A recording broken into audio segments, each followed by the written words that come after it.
I'm thrilled to be joined by Lucy Woolfenden, founder of Scale Up Collective and a seasoned marketing leader with an impressive track record at companies like Starling Bank and Skype. Lucy brings a unique perspective, having navigated the challenges of being enterprise-level CMO and now building her own venture. Together, we explore some of the most pressing issues that both early-stage startups and scaling companies face today. Lucy shares her insight on the vital role of understanding your audience, getting to the heart of their needs, and how this can be a game changer for any startup aiming for success. We delve into the current shift in the startup world, from growth at all cost to more sustainable, revenue-driven strategies. Lucy discusses what this shift means for entrepreneurs and how it's reshaping the way ventures are built and scaled. We also dive into the evolving function of AI in marketing, where Lucy offers her insight on how AI can enhance human creativity and critical thinking, rather than simply automating tasks. We talk about the balance between leveraging the power of personalized AI product and maintaining data privacy, as well as the challenges and opportunities that come with the rise of AI tools in the marketing landscape.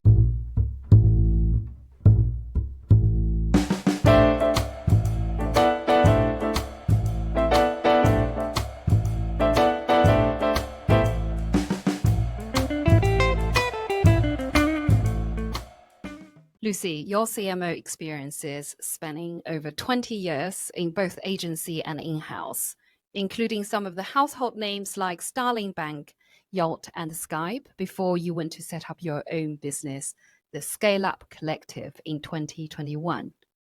Was that in 2021, 2020? Yeah, 2020, that classic time set up a business a month before COVID lockdown. So you had a good block of time to build up everything. Exactly. Can you tell us what is Scale Up Collective and how did you get into building up your own venture? Yeah, sure. So at the Scale Up, we are marketing partners for tech startups. So we drive growth that's very much powered through audience insights, and we have three core sort of strains to what we do. One is very much around understanding insights and understanding audience to be stronger in your growth. Then the fractional CMO, which is leading and managing teams, building them out. A strategy is only as good as the team that delivers it. And actually, interestingly, to understand how to build out the best startup marketing team is really understanding the skills and values you need to be a startup marketer. So very much we've then brought in the acquisition part as well. So obviously, before you went into Scale Up Collective, you worked as an in-house CMO. I guess the question I have for you is, how did that 20 years of CMO experiences then transition into building your own venture, of course, helping with other venture, building up from start from scratch? What are the sort of the unique value propositions that you think that is bringing to your clients? I started off doing studying economics, and I think that was my basis for really going into marketing, of understanding how to drive growth and what that means to businesses and how it affects business. So I started in agencies for the first 10 years, so really understanding working with Land Rover during the 2008-2009 economic crash, understanding how to reposition a luxury object as a must-have and a need, a useful tool, into launching things like the iPhone, Ferro 2, etc. And then going in-house really helped to understand the part of how marketing fits into the bigger, wider business. And I think that's really what's very much helped me understand the other pressures that every team has, how they all work together, the intricacies of making sure a team is well-oiled, and actually how does marketing work well with product, or how does marketing work well with the sales team and the customer service team? How can we best all work together to get to one goal? And I think that's very much helped as I've gone into more of a consultative position with startups and scale-ups, is to really understand not just the core marketing part, but how marketing fits into the bigger picture. Well, that seems to be the very fun part of building up a startup, isn't it? And I'm sure you probably have a lot to say from building up your own business. And obviously, you've expanded massively since we spoke last time. I mean, as you know, I'm really excited about the startup space and the venture building. I just think it's a field that truly captures the essence of capitalism by fostering the innovation, facilitating the capital flow, and just driving the progress of a thriving capitalist society. But let's be honest, it's also incredibly challenging, isn't it? From finding the right product market fit and communicating to your propositions effectively, and all the way to building a high performing team and staying ahead of the competition. The hurdles really are endless. But let's focus on the role of marketing in this context. Perhaps you will share some of your thoughts on the timing, the strategies, and the very delicate balance between developing a product or service and engaging with the end users and then test and iterate it, often with very limited budget for many early stage companies. Yeah, 100%. And I think where you could say this is or isn't marketing, I think the main point is you want to understand your audience as soon and early as possible and what it is, because what we see a lot of is people that have built products and spent time and money building what they think is relevant, but then when you take it to market, you realize that isn't actually meeting the actual need. And it's too hard to sell. So then you have to spend more money. So actually, if you can really get into understanding the audience, understanding what's their current behaviour and motivations, what are the real pain points that are stopping them achieving their goals, then you can build much more fluidly and much more efficiently. So, I mean, that's something that you could put into product, you could put into marketing, the audience, the sort of goal of understanding the audience should really go across the whole business. But I think that is where you can really gain speed and efficiency and cost and efficiency in going to market. You don't need that full package when you first go out. What you need is something to explain the story, to show the value you're going to be giving to that target audience and test. You know, so many startups will pivot as they go in, even as a business of is very much changed since what I thought I was going to do, which was go and be a company of one fractional CMO. Now we very much focus on user research and audience insights and building A teams, because that is what is needed. And that is where there is an opportunity in the market. So just picking on that, it sounds like it's very much pre-revenue early stage companies, and I'm pretty sure that for scale up stage companies, they face very different challenges. So can we just pick up on the differentiating factors for the pre-revenue versus the post-revenue companies? You talked directly about speaking to your audiences. What are the main challenges and opportunities if you were speaking to those early stage, seed stage companies? At which stage do they go in to speak to their audiences when they had an idea of what they're building? Yeah, I think it's so interesting, because what we always talk about is this sort of fog of the point we go in is the point where you've got something that's really great. How do you take it from being a great idea into being a strong revenue generating scalable product and scalable brand? And that is at different phases of a business. There's no one size fits all when it comes to that. We work with lots of great early stage business to business products and brands that are already revenue generating, because they've often gone in to solve a problem for one big enterprise or two, and that's brilliant. They've already got that revenue generating that, but how do you then take that into a scalable proposition? How can that then go and meet the needs of multiple businesses and really start to scale? So sometimes it's not always the same problems aren't always pre and post revenue, but at the stage where you're ready to scale. I think what we always see, and the reason that we've built scale up in the way that we have, is that you never go in and see a marketing team being bored or lazy. They're always working really hard, but often it's trying lots of different things, that sort of throwing mud at the wall and seeing what sticks. And what we think we can do is come in and really pull that back and go, okay, what is a prioritized audience? What is the way that they what are the problems you're going to solve, so we can go straight there and actually take out a lot of the fluff and the work and the pain, and actually just focus on the things that are really going to make a difference over that next period. And that is often because you often find that the hiring is really difficult. You know, you've talked to a lot of, I'm sure you've met founders that have either hired very senior marketers in the first place that want to talk about strategy and build, like, what the big top line, or you find that they've actually, generally because of budget needs, they've gone and got a very enthusiastic, very junior marketer that is super keen, will put energy to everything, but needs that leadership because they need to be shown the direction of what to do. And so it's always about finding that right balance in the days where you're looking at what you need to do in terms of achieving your goals, and the budget you have and the constraints you have in order to achieve them. Isn't that just a win where you think your scale up coming in, though, in a way that when you're at the pre-revenue, at the seed stage, you have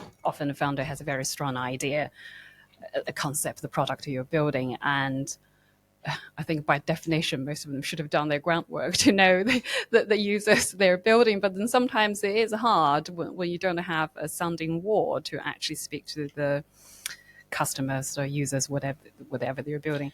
So from your point of view, I'm just keen to tease out a little bit of your unique proposition, in a sense that you understand the leadership, you understand within the budget limitations, it's important to have that leadership, that bigger picture before you deploy the capital in social media and all sorts of the sort of groundwork level of marketing.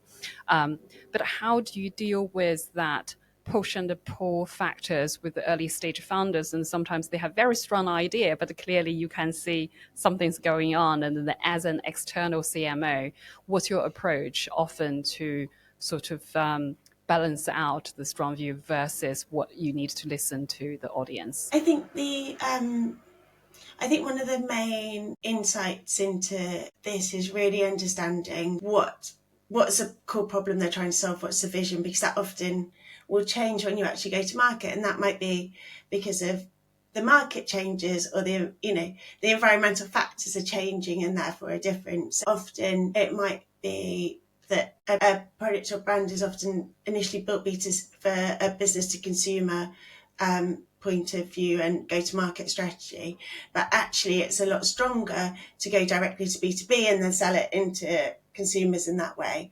So it might be that we're just looking at a slightly different audience, or we're looking at a slightly different proposition. It could be in the case of the last couple of years with the changes in the economy, different factors.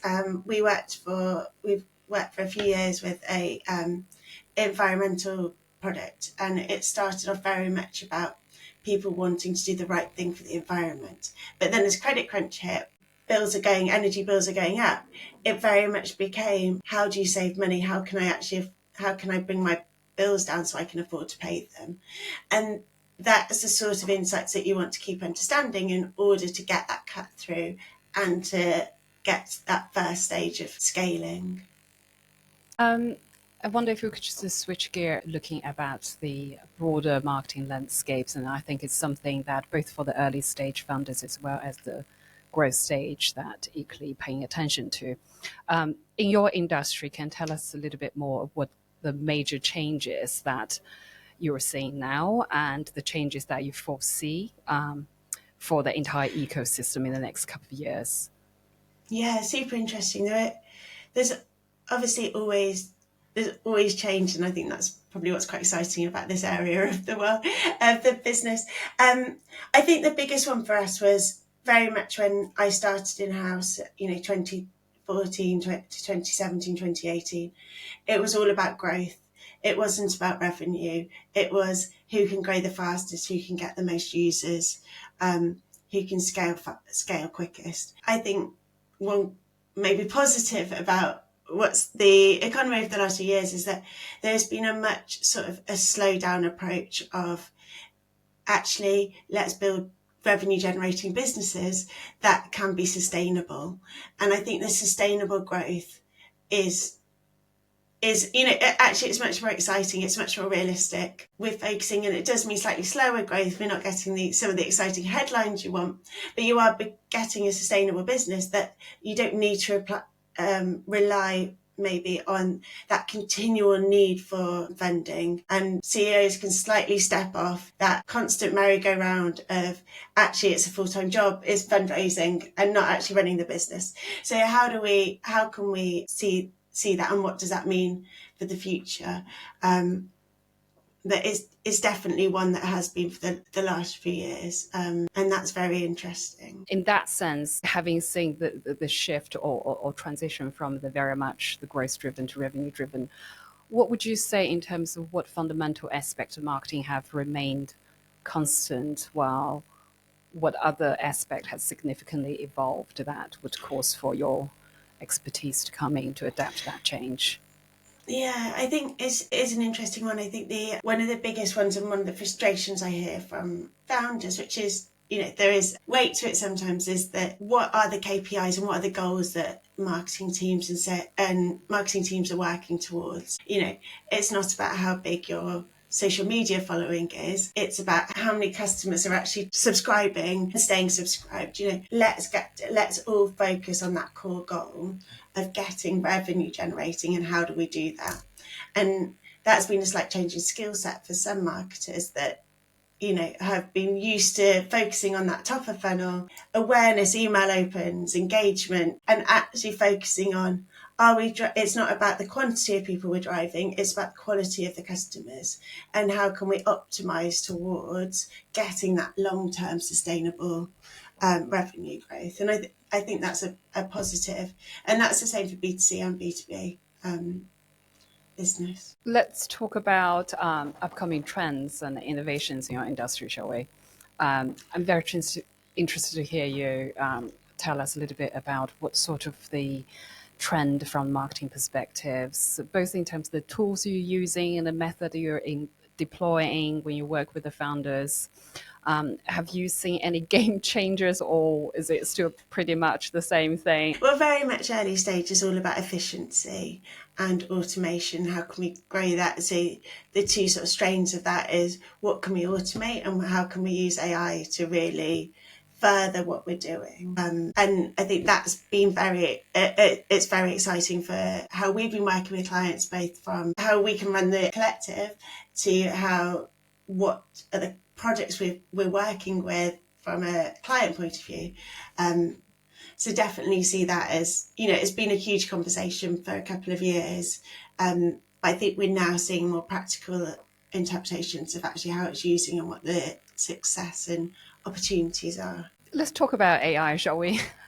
And I think it's very much a thing that everybody needs to pay attention to. And as you mentioned, drive for efficiency seems to be very much the most important utilities that AI is bringing into every aspect of our life. But I suppose before I ask you more specific questions, like what AI tools that you're using at the Scale Up Collectives, I just want to take a second to ponder on some of the more high-level ideas on the AI. I suppose as we're witnessing this rapid adoption of AI in all aspects of our work, do you ever think or ponder on how might this widespread of adoption of AI tools that might affect the way we communicate? The reason I ask this is that human communication is so rich in this latent emotion. At least I think so, and something that now increasingly being outsourced to AI. And I think you could just write a pitch or write any form of content in the communication to throw it to the AI and give instructions and seem to remove all the imperfections. I think Max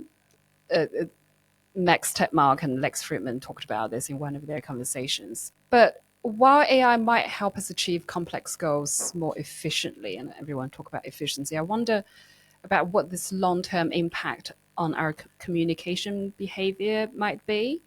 Do you think this shift will lead us to somewhere unexpected I think this is probably particularly pertinent to industry that deals with the communication.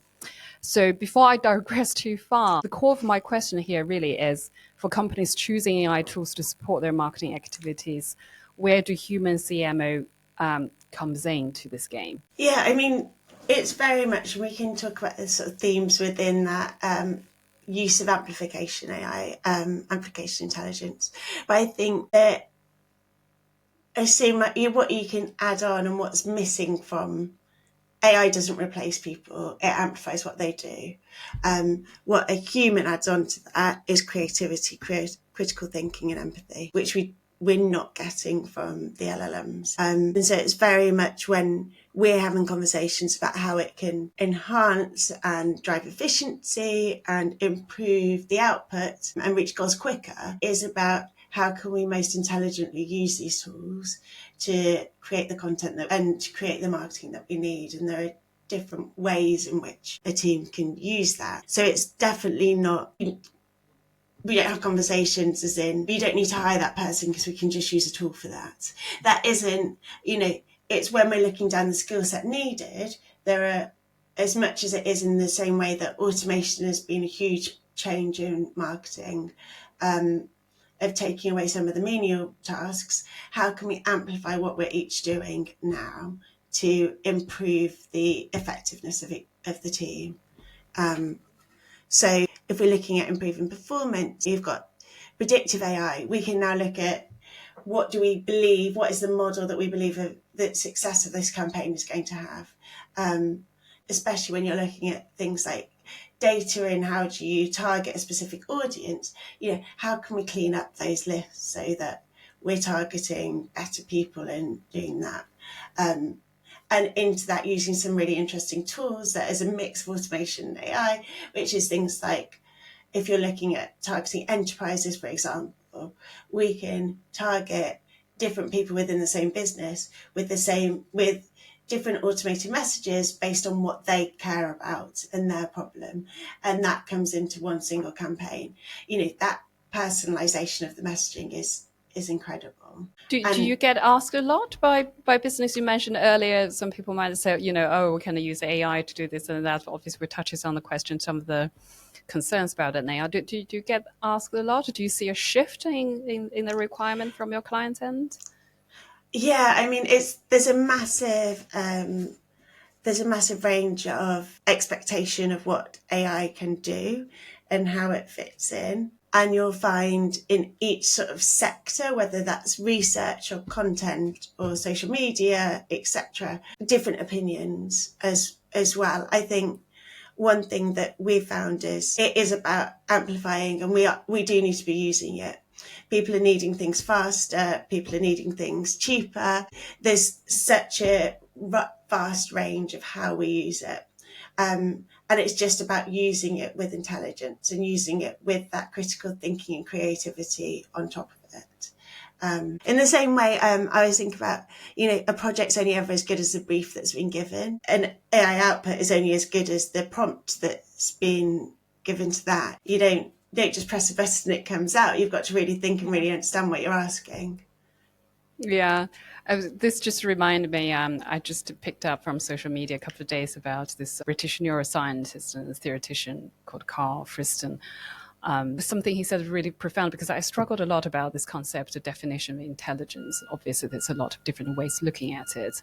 But sometimes the moment when you jump out of the sort of a theoretical layer, when you have to deal with the day-to-day life and the work, and that definition becomes quite important. And so what Carl Friston's basically saying, what he was talking about is the current AI language model really acts essential quality of intelligent agent. And that what he said is curiosity. To be an agent is to be curious. And that seems to be very much aligned to your observations of where you come in, to ask the right questions. And that layer definitely isn't replaced by AI. No, I mean, one really sort of simple workflow that we use AI for is, say with a podcast, for example, we would transcribe it using an AI tool. We would then feed that into a ChatGPT with a prompt that talks about creating a blog post or a social post, with the right tone, with the right questions to answer, with the right format. And what you get back is the start of something that you then need to work through. And whether that's asking different questions in different ways to get there, the human touch of really going through and analysing it and actually putting it back in. But and I think that's one of the things that we're starting to see more of, is this starting to think about this personal language model rather than a large language model, and that actually, how can we get it training to be personal for me and what I do, and in my tone of voice, and my way of thinking, and the topics and the niches that I'm working within. And I think that's where it starts to be really interesting. So I think I'm just to fast forward the question that I probably had for later, but given that we touches on this personalized data, and I think it might benefit for us to jump straight in, that is addressing to the sort of the marketing companies building AI product. I think it's a huge market. The estimated market size of the business is projected to be reaching about 184 billion by the end of this year. Obviously, you have the major companies, OpenAI's ChatGPT, Anthropic's Claude, and Rising Star Perplexity.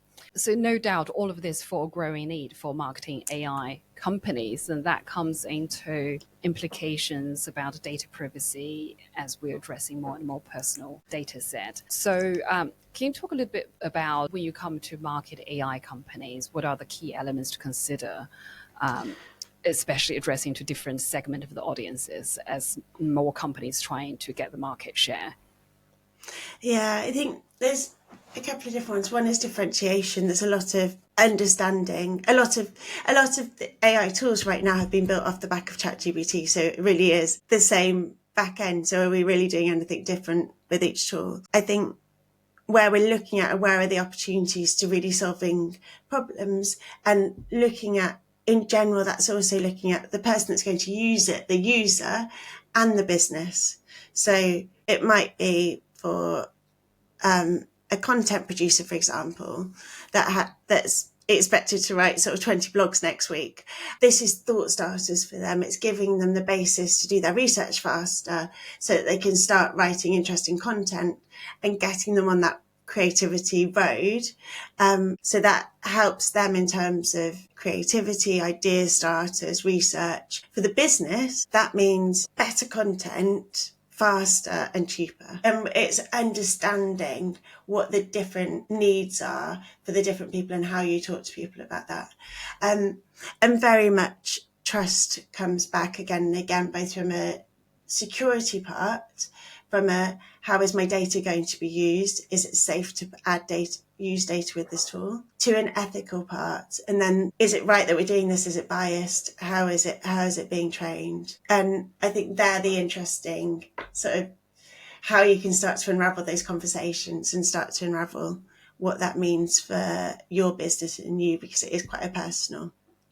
Have you seen quite a bit of an increase of inquiries in the market of various startups?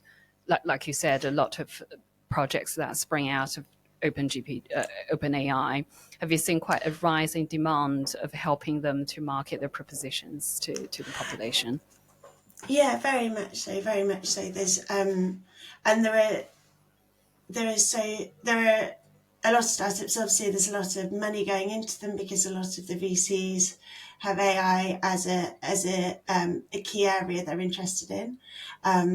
So that means there's money flowing into those businesses. The joy of the ability that actually somebody can create an AI tool from quite a simple build and start moving.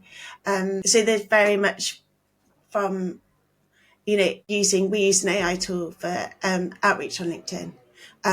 There's a huge difference in terms of quality of some of those tools and how you use them. But at the end of the day, there's a baseline that often comes down to which one do you prefer to use, which one resonates best with you. And that comes back to the marketing of that, the brand strategy for that, where they're talking, how they're talking, So it is important. You can't just build a tool and hope people come. In the way that ChatGPT probably was first to market in that respect.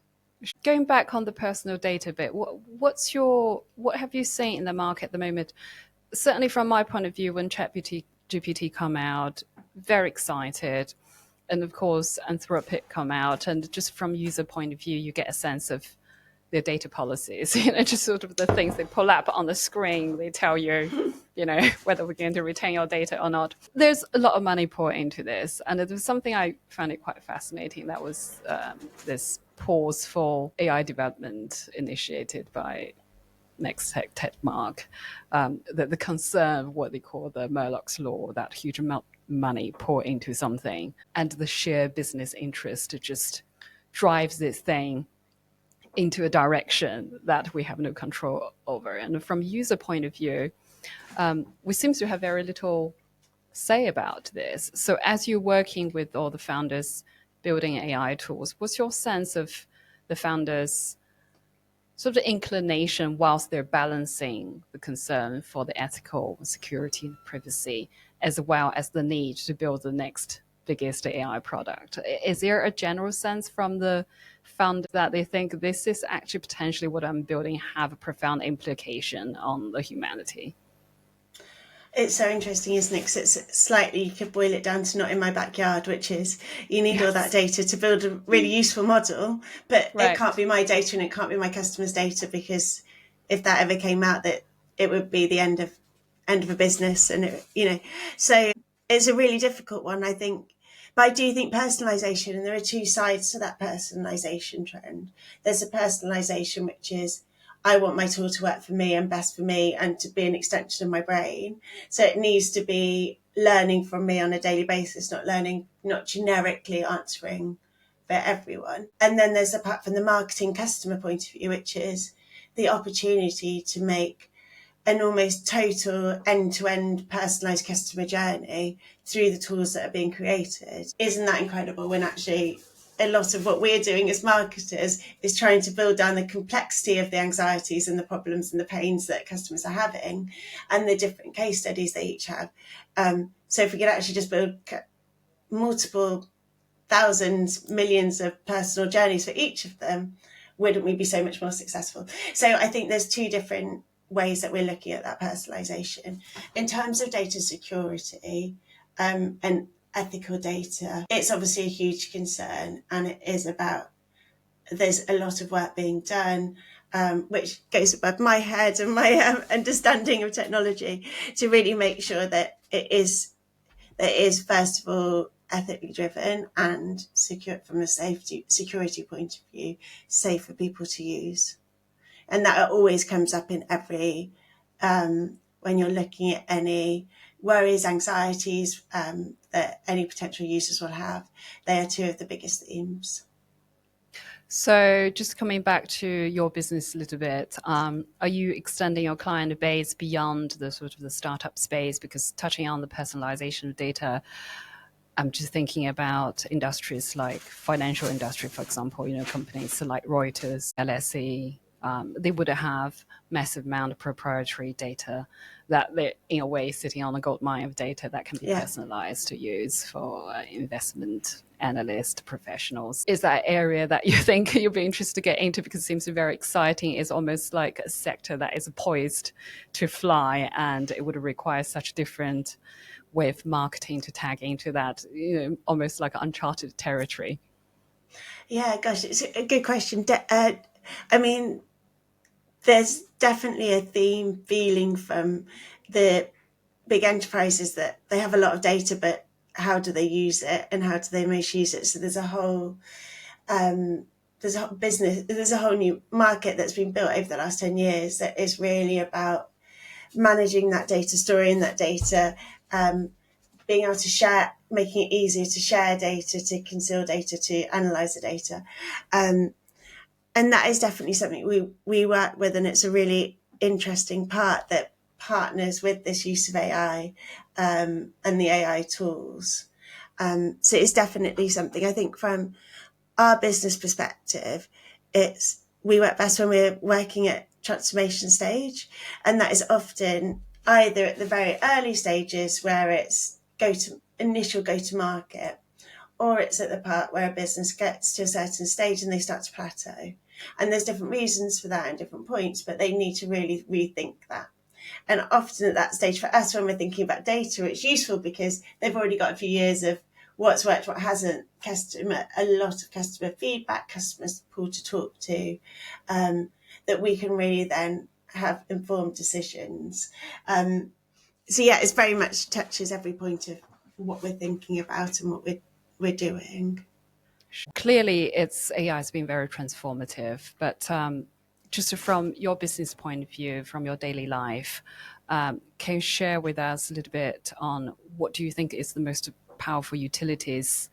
Of course, you talked a little bit about how you use that. But on the flip side, some of the biggest misconceptions about the AI in marketing, not just marketing, every other sectors that people are talking about, displacement of the jobs. And I hear, on Facebook, so you hear people saying that, sorry, I lost my job as a copywriter because it's been replaced by the AI. So it's the flip side of it. And it seems to be there's not enough talk about how do we adapt and how do we leverage this to meet the new opportunities in the industry.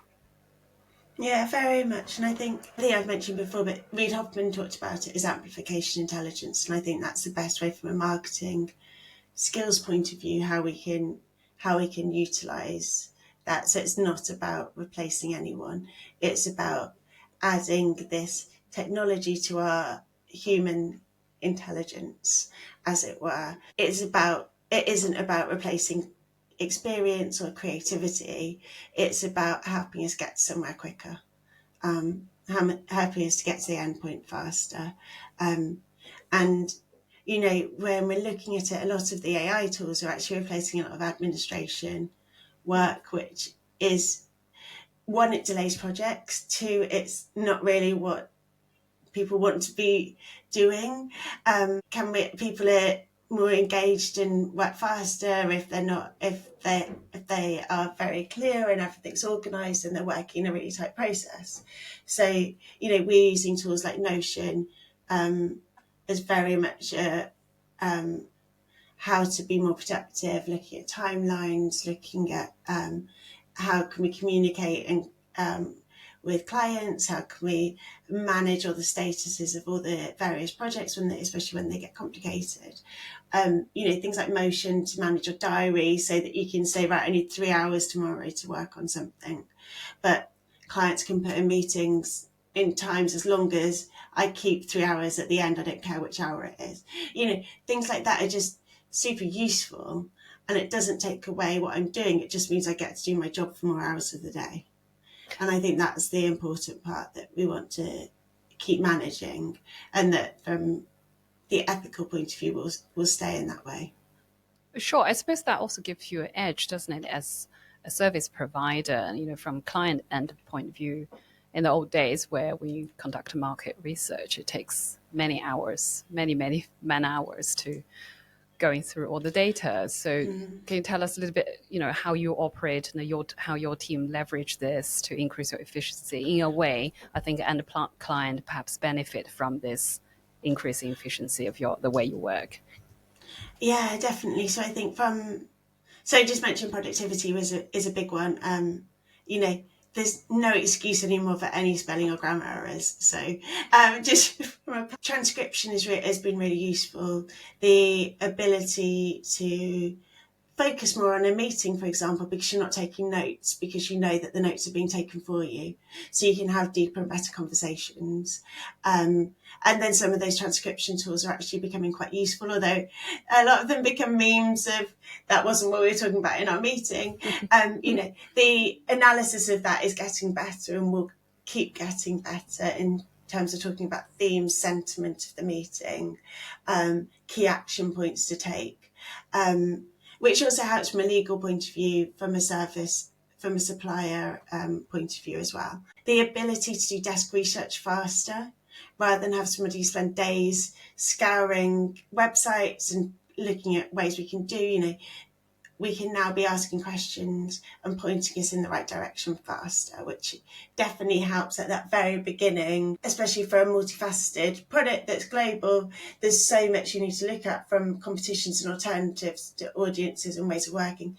You can bring that information together in a much faster way. From a copy point of view, there's ones like Jasper AI, which is a great starting point and is getting smarter. From an outreach point of view, the tools are getting better at, one, finding the right people that you want to talk to, and two, being able to manage that conversation and making it much more personalised. I think that's what AI is really at this stage designed for, and I think we're really at the stage to reap the benefit of AI. And do you see, from obviously yourself and your colleagues and people you work, because of the emergence of AI tools, that human creativity and the things we talked about, the curiosity earlier, the things we talked about, the attentiveness, the empathy to the project and building the relationship with the clients, in a way you've got more bandwidth to actually unleash so much more potential that the human, in the past, before AI, you're just absolutely inundated with some of the things you really could wish there is AI or robot to get rid of. Did you observe that from your teammates and your colleagues? I think definitely, and obviously we're still very much at the early stages and there are points to refine and everything. But very much, if we can take the stuff that people don't enjoy doing, or it takes time out of their day, and clear that space and let people spend more time being creative and more time doing the analysis that they need to use from that because of their experience and training and creativity and critical thinking, then we can only create better products and better results, I would have thought. There's obviously so many sort of things you want to consider and keep moving. Every contract I sign now has a lot in about how to use the data and how to manage the data and where you can put the data, as it should do. And I think those schedules are only going to become more and more defined and more useful. And especially if we're working with financial services and other sensitive areas, we do need to be very, very careful and keep that top of mind, that we need to first of all think about the ethical and safety points of that data before we think about how it's going to save us half an hour or save us a couple of hours that day.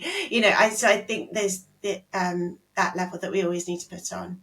But otherwise, I think what we're doing is constantly testing and learning and using different tools to see what is most useful for us. So I suppose we discussed about AI growing present today for quite a bit, but I'm curious about your broader perspective. As we look forward, as we look towards to a future where AI is absolutely omnipresent, this is going to be a very high level. What would you say about your guiding philosophy, and how does that shape your everyday work and the ventures you're building, the relationship you're building with your clients? Because we can be so easily just dragged away by technology, efficiencies and the new AI tools. In a sense, it feels like sometimes you would lose your bearing a little bit. So do you have a philosophy to share? I think it is always about,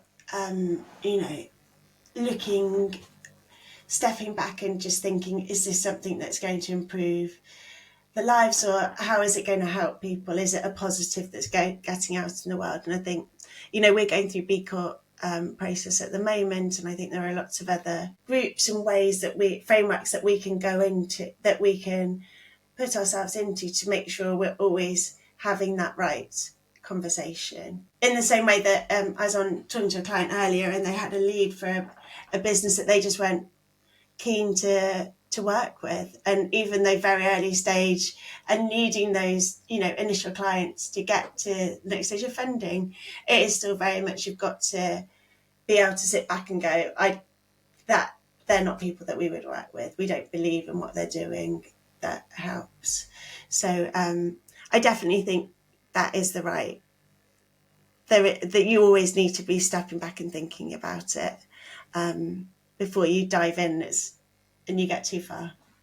For some of the founders, do you get founders come to you to say, look, we're very early stage and we don't have a large marketing budget, and obviously we want to leverage AI for a lot of the things we want to do. But what we do need is that leadership, it's the strategy level of steering from the beginning so we don't head down to the wrong track. Do you work with clients of that nature? Yeah, I think so. Most businesses, the majority, 99.9% of businesses that we're working with and the founders that I'm lucky enough to meet every day, are doing something that they found a problem that they need to solve, and it is helping people. I suppose it's very much thinking in line with especially when it comes to marketing. I think we're dealing with this communication, the gel of the communication. Yeah. The AI comes along. Of course, there's the data layer, but there's also the layer of the communication that's suddenly being replaced by machine. And I should imagine a lot of founders would want to come to a CMO to say, look, there is the very cold data out there, but what we really want to know is to hear from a human who had 20 odd years experience to show us how to leverage that. Yeah. Do you see, in a way, the Scale Up Collective would fill in that void in a sense? Yeah, I definitely think so. I think the reality is, the most of the businesses we work with are very early stage. So there's always what would I do if ideally I had, X amount of money, and what could we do? Often it is like, we need to get to the next stage. And in that point of view, you do what is the minimal viable product to get there from a marketing point of view, from an everything else point of view.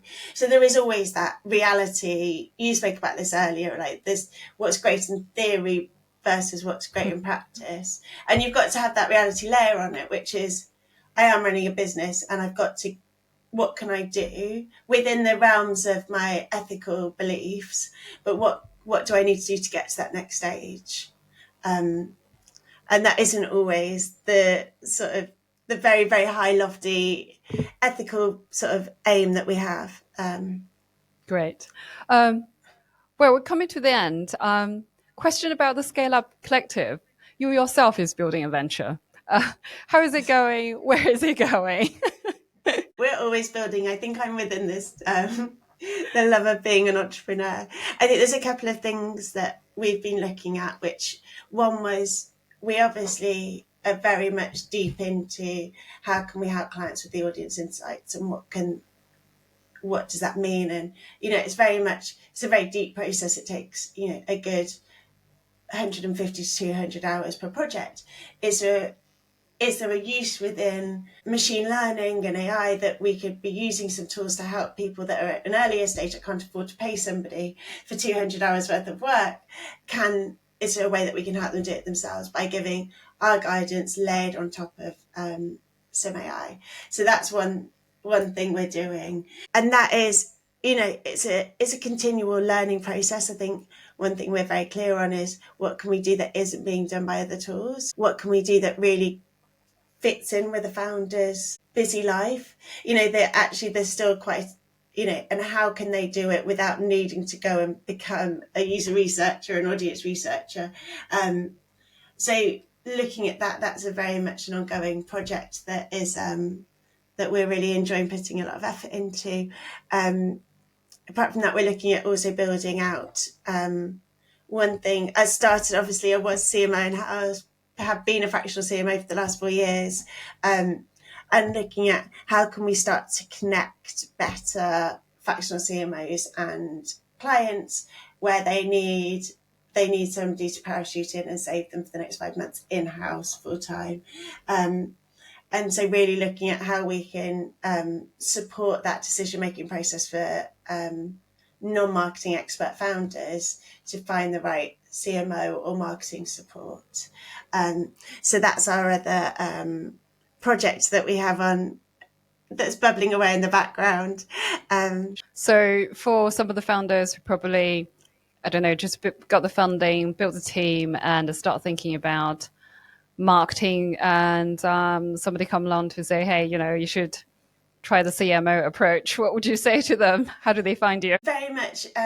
If you've got a question, you're really wondering how to do it, do give me a call. I'm more than happy to have a chat and see if we are the right fit or what the right fit would be. There's no one size fits all for startups or scale-ups when it comes to marketing. So it is about what is the right opportunity and what do you need at that moment. So give me a call and we can have a chat and see if we can point you in the right direction, if it's us or if it's somebody else.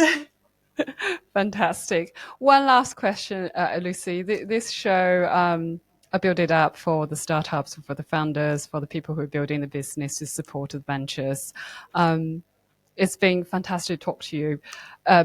But who in the startup space in London or otherwise, other places, that would you like to give it a shout out to for building an incredible business, or you think their story that our listeners would enjoy hearing? Well, on the keeping on the theme of AI and AI tools that are going to transform how we solve business problems and what we do. One of our clients at the moment that we're working with on